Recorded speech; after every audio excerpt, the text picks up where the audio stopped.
face to face, eye to eye, vis a vis. We are striving for self-respect, self-worth, self-esteem. So we need to sit down. Talking with family members brings us to that kettle, that big kettle of emotions.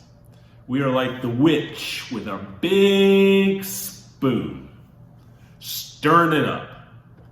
What do we have in our kettle? We have hurt and pain and sadness, anger, rage, resentment, depression, avoidance, talking behind each other's back. Yes, we can also include happiness, laughter, smiling, joy, cheerful, even the big F-U from both sides. You know you've gone there. Remember, we are our own griefs, my dear. We are our own happiness. We are our own remedies. A quote from Hussein Raza. The way I wrote step 9, self-respect. Respect is similar to validation. How many times have we heard, he or she disrespected me?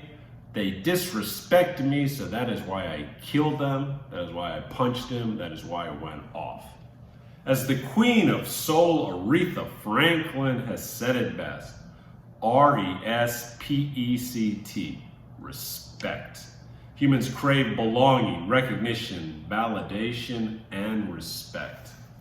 Step 9, the way it is written, make direct amends to such people wherever possible, except when to do so would injure them or others. If we approach people we had harmed and ask for forgiveness, we gain strength, respect, esteem, and worth. We're going face to face with family, friends, best friends, co-workers, bosses, classmates. It is one of the greatest gifts you can give yourself to forgive. Forgive everyone. A quote from Maya Angelou. My experience was hard. My first one was with the girlfriend at the time. The things I felt bad about, cheating, not being there at certain events, etc. And then apologized. Some of the things were huge to her and not on my radar. Things I thought really hurt her didn't. You just never know what feels big to another person. You need to apologize for the things you thought were big and for what the other person thinks was big. Clean out this emotional baggage. Let the relationship heal, then grow. Did this step 9 also with my brother and my mom. Same goal. Heal the relationship. The big one of the time was with my father. The reason, we never talked about emotional stuff, about us and the family. So owning up to my faults was hard. I wanted him to own up to his mistakes first. He was the parent. Well, that wasn't going to happen. I had to own up to my behavior first. Since we worked together, I would go into his office and start this talk. Problem was, I was scared, I was terrified. Each week, I would go into his office and for some reason, I would just chicken out. Each week, I would go into my therapist's office and tell him I just couldn't do it. We'd get me ready again. Each week, same result, no step 9.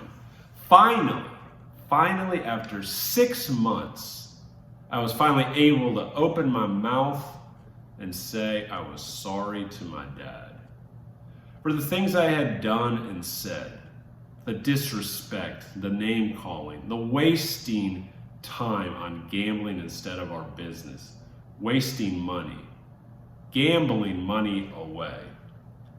Then he said he was sorry for the things he had done.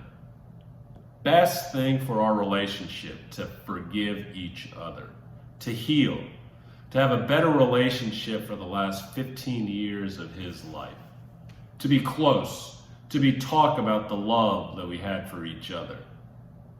These are the gifts of step 9. You gain self-respect, self-worth, and your self-esteem goes up. You still have doubt about forgiveness and the hard step that this is in our lives? Remember these words from Gandhi. The weak can never forgive.